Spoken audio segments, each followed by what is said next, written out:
चिंतित है, न तो विपक्ष में कोई है न पक्ष में कोई है। सर अरे ये सभापति महोदय ये दोनों नहीं है तो चिंता मत करो, मैं बैठा हूं। अन्य सभापति महोदय, जाति और घृणा ने इस देश का बहुत नुकसान किया है। हम नजर डालें, हमारा उद्घोष था वसुधैव कुटुंबकम। वेदों में कहा है सर्वे भवन्तु सुखिनः सर्वे सन्तु निरामया सर्वे भद्राणि पश्यन्तु मा कश्चित् दुख भाग भवेत्। माननीय सभापति महोदय, इतिहास की तरफ नजर डालेंगे तो ऐसे अनेक उदाहरण मिलेंगे दलित आदिवासी समाज के, जिनके योगदान से हमारी आने। माननीय सभापति महोदय, भगवान श्री राम जब जंगल में गए तो वो कोई जहरीला फल न खा ले, सिर्फ इसलिए।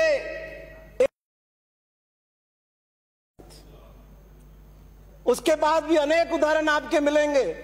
राजा हरिश्चंद्र, सब कुछ लुट गया उनका, परिवार छूट गया, राज छूट गया, पत्नी छूट गई। आदमी, उनको सहायता देने वाला आदमी इसी दलित समुदाय में पैदा हुआ। माननीय सभापति महोदय, स्वाधीनता आंदोलन का मैं आपको स्मरण कराऊं। वो मंगल पांडे जो अंग्रेजों की सेना में सैनिक होता था, अंग्रेजों के लिए काम करता था, लेकिन स्वाधीनता संग्राम के जज्बात मंगल पांडे के अंदर पैदा करने वाला आदमी कौन था? माननीय सभापति महोदय, वो माता दीन भंगी वो व्यक्ति था जिसने अंदर सोई हुई मंगल पांडे की आत्मा को जगाया और उनको स्वाधीनता संग्राम का सेनानी बनाया। माननीय सभापति महोदय, याद करें हम वो मुगलों का जमाना, भले भले लोग धर्म छोड़ करके जा रहे थे, अपना धर्म छोड़ रहे थे, पलायन कर रहे थे।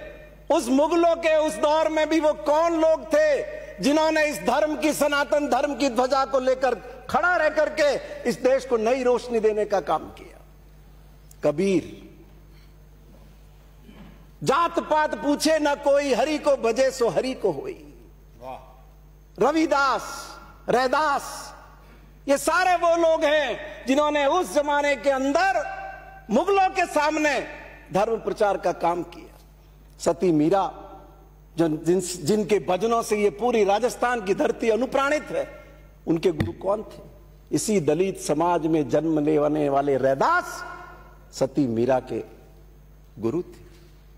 माननीय सभापति महोदय, मैं विनती करना चाहूंगा, सिद्धार्थ अपना राजपाट छोड़कर जंगल में चले गए और जब एक पेड़ के नीचे ध्यान के लिए वो अपना आसन लगाने वाला करके आया घास का, उस बच्चे से उन्होंने कहा कि नहीं, मैं आपको नहीं दे सकता। तो सिद्धार्थ ने उनसे कहा कि क्यों नहीं? सिद्धार्थ ने कहा कि नहीं, इसी पर मैं बैठूंगा, और उसी पर आसन लगाया और उन्होंने ध्यान लगाया। इस तरीके से वो पहले समता सैनिक देश के हुए। आज दलित समाज के लोग अपने बैनर पर हर जगह महात्मा बुद्ध की फोटो लगाते। वो क्षत्रिय थे, राजपूत थे, लेकिन सबसे पहली चोट करने 2500 साल पहला उस कुप्रथा के खिलाफ चोट करने वाले वो व्यक्ति हुए, इसलिए वो महात्मा बुद्ध कहलाए। माननीय सभापति, और उसके बाद का इतिहास गवाह है। महामानव डॉक्टर भीमराव अंबेडकर, जिन्होंने अपने जन्म से लेकर लगातार उस अत्याचार को भोगा, उस पीड़ा को भोगा जो एक गलत व्याख्या के कारण इस देश में मान ली गई। क्या कठिनाइयां नहीं देखी और किससे नहीं लड़े वो? क्या अंग्रेजों से नहीं लड़े? क्या तत्कालीन सरकारों से नहीं लड़े?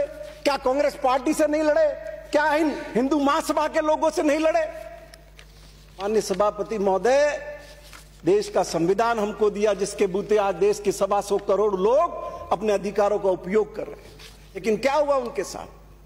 भारत की पार्लियामेंट के अंदर जब हिंदू समाज के सुधार के लिए, उसमें प्रगति के लिए, नारी जाति को ताकत देने के लिए वो एक के बाद एक कानून ला रहे थे, तो कौन लोग थे जिन्होंने उसका विरोध किया? 26 जनवरी 1950 को जब ये संविधान लागू हो रहा था तो वो ऑर्गेनाइज अखबार किन लोगों का है जिसमें 25 जनवरी 1950 को एक रिटायर्ड हाईकोर्ट जज ने उस संविधान के खिलाफ आर्टिकल लिखा कि संविधान भारत की मूल संस्कृति का प्रतिनिधित्व नहीं करता। आज उन लोगों को पहचानने की जरूरत है और कोई बताएगा इस सदन में कि वो कौन से कारण थे जिनसे बाबा साहब अंबेडकर को अपना धर्म छोड़ करके दूसरे धर्म में जाना पड़ा। माननीय सभापति महोदय, ये सब इतिहास की बातें होगी लेकिन हम इतिहास से सीखते हैं। मैं आज की इस मांग पर आना चाहूंगा। माननीय सभापति महोदय, मैं कुछ जो इंडिकेटर्स है डेवलपमेंट के उसकी और आपके माध्यम से सदन का ध्यान आकर्षित करना चाहूंगा कि 70 साल के बाद भी हमारा दलित आदिवासी समाज कहां पर खड़ा हुआ है। माननीय सभापति महोदय, इन्फेंट मोर्टेलिटी रेट भारत की है 34, राजस्थान की है 41 और हमारे शेड्यूल एरिया की है 63। आप अंदाजा लगाइए हमारा आदिवासी समाज कहां पर खड़ा हुआ है। मैटरनल मोर्टेलिटी रेशियो इंडिया का है 130, राजस्थान का है 199 और शेड्यूल एरिया का है 265। ये बहुत शर्मनाक स्थिति है हमारी माननीय सभापति महोदय।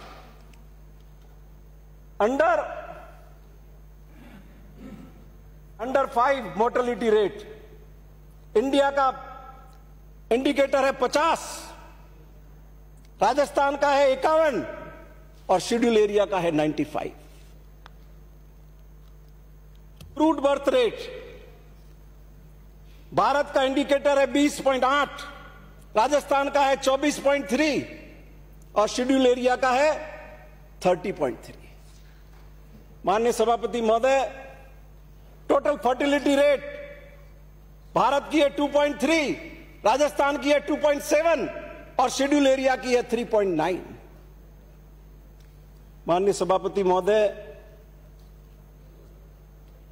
ये सारे आंकड़े देखने के बाद हम लोगों के सामने पूरी तस्वीर आ जानी चाहिए कि इन 70 साल में किस तरीके से हमने आदिवासी समुदाय की उपेक्षा की है, उनके स्वास्थ्य की उपेक्षा की है, उनके परिवार की उपेक्षा की है और हमें इसको एक चुनौती के रूप में लेना चाहिए कि आने वाले पिछले 70 साल के अंदर जो कमजोरियां हम लोगों में रही है, राजस्थान के यह सर्वोच्च सदन अपनी पूरी प्रतिबद्धता के साथ अपने साधनों का त्याग करके उस समुदाय को हमारी बराबरी कर लाकर खड़े करने की कोशिश करें। माननीय सभापति महोदय, मैं आपको विकास सूचकांक का भी एक तुलनात्मक विवरण पीएचडी का भी मैं आपके माध्यम से निवेदन करना चाहूंगा।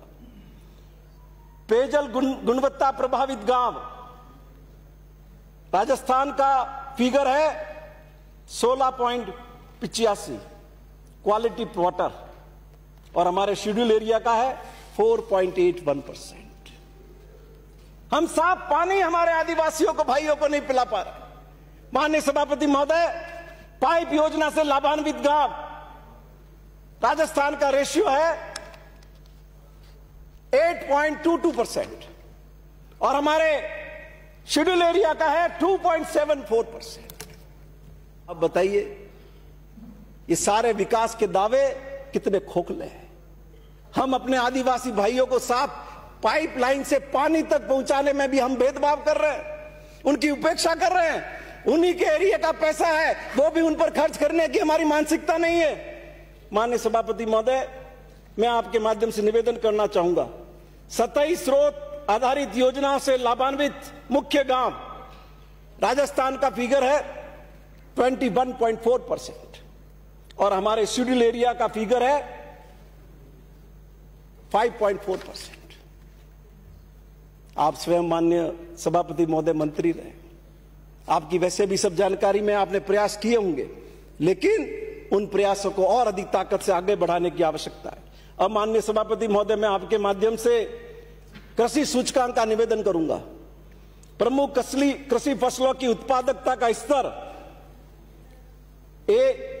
कितने किलोग्राम एक हेक्टेयर के पीछे प्रोडक्शन है। मक्का स्टेट का फिगर है 1.1564 kg प्रति हेक्टेयर और हमारे शेड्यूल एरिया का फिगर है 1308 kg। गेहूं स्टेट का फिगर है प्रति हेक्टेयर 3683 kg और शेड्यूल एरिया का फिगर है 3097 kg।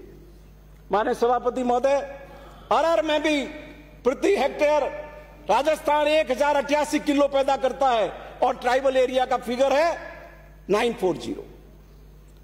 इसी तरीके से सब्जियों में उत्पादकता प्रति हेक्टेयर 10,656 किलोग्राम है और शेड्यूल एरिया के अंदर 5,256 किलो। ये सारे इंडिकेटर इस बात की इंगित करते हैं कि हमारी प्रतिबद्धता में कमी है, हमारी प्रतिबद्धता में कमजोरी है, हमारी क्रियान्विति में कमजोरी है और इस सब को ठीक करने की आवश्यकता है। मैं आपके माध्यम से निवेदन करूंगा, विशेष केंद्रीय सहायता योजना अंतर्गत संचालित विभिन्न योजनाओं के अंतर्गत लाभान्वित एवं व्यय की गई राशि का विवरण। अभी बढ़ चढ़ के बहुत बातें कर रहे थे। 2014-15 का मैं फिगर पढ़ दूं आपके सामने। टारगेट था 50,482 और अचीवमेंट क्या है 28,631 56.72%। 2015-16 का टारगेट था 47,885, अचीवमेंट क्या है 25,275। 2016-17 का टारगेट था 47,885, अचीवमेंट है 24,265 50.67%। ये सारे आंकड़े माननीय सभापति महोदय क्या प्रदर्शित करते हैं? दिलीप सिंह भूरिया कमेटी जिसने रिपोर्ट दी थी कि आदिवासियों के हित में क्या करना चाहिए देश के अंदर, उनके भी जो उन्होंने जो सुझाव दिए जिनमें क्रियान्विति अभी बाकी है कि आदिवासियों के भूमि हस्तांतरण से संबंधित मामलों को राजस्व विभाग के स्थान पर जनजाति विभाग से हैंडल करवाएं। इससे ज्यादा बेहतर निर्णय नहीं हो सकता। माननीय सभापति, सरकार को इस पर विचार करना चाहिए। इसी तरीके से एक सदस्य ने तो अभी सुझाव दिया था कि SC/ST की लैंड बेचने दो जनरल को, दूसरे सबको। मैं आपको विनती करना चाहता हूं, भूरिया कमेटी ने क्या कहा है इस बारे में। भूरिया कमेटी ने कहा है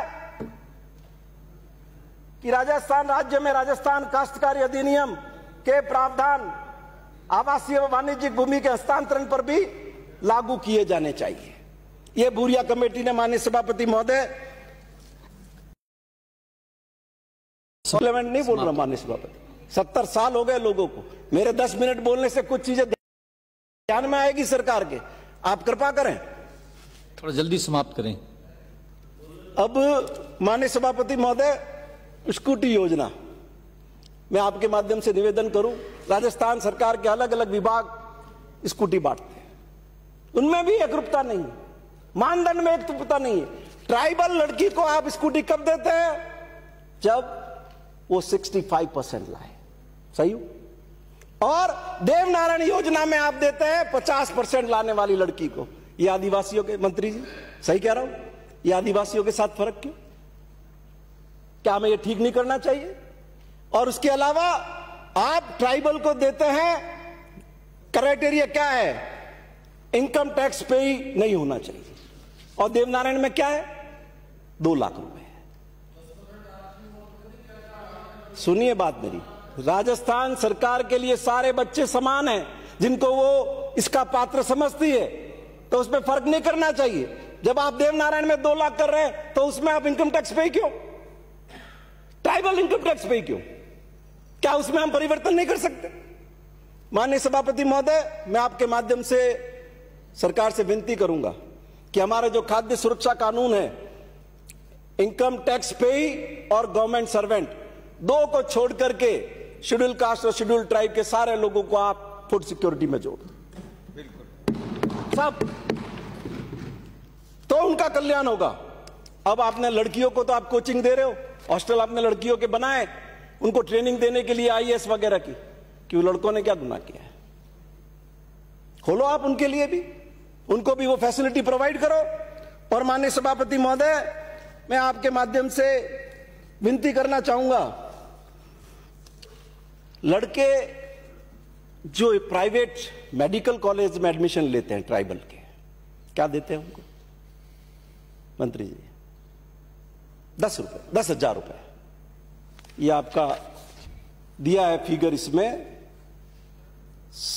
जनजाति के, अनुसूचित जाति जनजाति के 60% अंक प्राप्त कर राजकीय इंजीनियरिंग मेडिकल कॉलेज में प्रवेश लेने वाले प्रत्येक विद्यार्थी के लिए 10,000 रुपए दिए जाने का प्रावधान 2017-18 में दिया आपने 910 को, और 18-19 में आ गया आप 788 के। और मैं प्रतिपक्ष के उपनेता आपका ध्यान दिलाना चाहूंगा, आपके मुख्यमंत्री ने 2017 के बजट में यह घोषणा की थी 152 नंबर बिंदु पर राज्य के एससी एवं एसटी वर्ग के ऐसे मेधावी बच्चे जिनके परिवार की वार्षिक आय 2,50,000 रुपए से कम है, उनको निजी मेडिकल कॉलेज एवं विश्वविद्यालय में एमबीबीएस एवं पीजी का अध्ययन करने हेतु राज्य सरकार द्वारा वित्तीय सहायता उपलब्ध करवाने हेतु प्रत्यक्ष योजना लाई जाएगी। कहां गई? माननीय सदस्य आप समाप्त करें प्लीज। माननीय सभापति महोदय, लोग धन्यवाद देंगे, आप जाओगे, मैं आप बच्चों के ही मुद्दे उठा रहा हूं। आप क्या फीस है प्राइवेट मेडिकल कॉलेज की? वो सीटें खाली रह जाती है और वो प्राइवेट मेडिकल कॉलेज के मालिक उन एससी एसटी की सीटों को बेच रहे हैं। ये कोई साधारण बात नहीं है माननीय सभापति महोदय। मैं आपके माध्यम से विनती करूंगा, 5 मिनट और लूंगा माननीय सभापति। नहीं, अब नहीं साहब, 1 मिनट, अब समझ लीजिए, 1-2 पॉइंट से अब ये शेड्यूल्ड, आप तो जानते हो मैक्सिमम क्राइम शेड्यूल्ड ट्राइब के अगेंस्ट में होता है या नहीं होता है? क्या सहायता देते हो पीड़ित प्रतिकर में? क्या बजट है? अगर आप इसमें प्रावधान नहीं बढ़ाएंगे तो हम ट्राइबल लोगों की कोई मदद करने की स्थिति में नहीं होंगे। और मैं आपको ध्यान दिलाना चाहता हूं, ट्राइबल के मैक्सिमम मैटर पुलिस बाहर ही दलाल बनकर के सौदे करवाती, मौताने के नाम पर, दूसरे के नाम पर 1/3 हिस्सा पुलिस लेती है। माननीय सभापति महोदय, एक आखिरी बात कहकर मैं अपनी बात खत्म करूंगा। आखिरी बात, ये आर्थिक समीक्षा की आपने किताब उपलब्ध कराई है राजस्थान विधानसभा के माननीय सदस्यों को, और मैं इसमें से सिर्फ एक फिगर कोट करना चाहता हूं। विशेष केंद्रीय सहायता योजना अंतर्गत योजनाओं की भौतिक एवं वित्तीय प्रगति वर्ष 2018-19 पैकेज ऑफ प्रोग्राम, क्या टारगेट था? 6,000, उपलब्धि क्या? 1,337। पैकेज ऑफ प्रोग्राम ग्रामीण क्या था? 16500, उपलब्धि क्या है? 3879।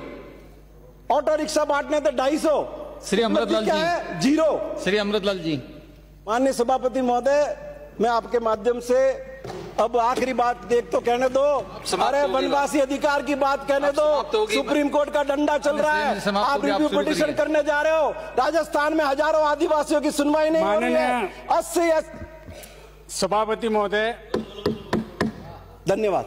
आज राजस्थान के सबसे उच्च सदन में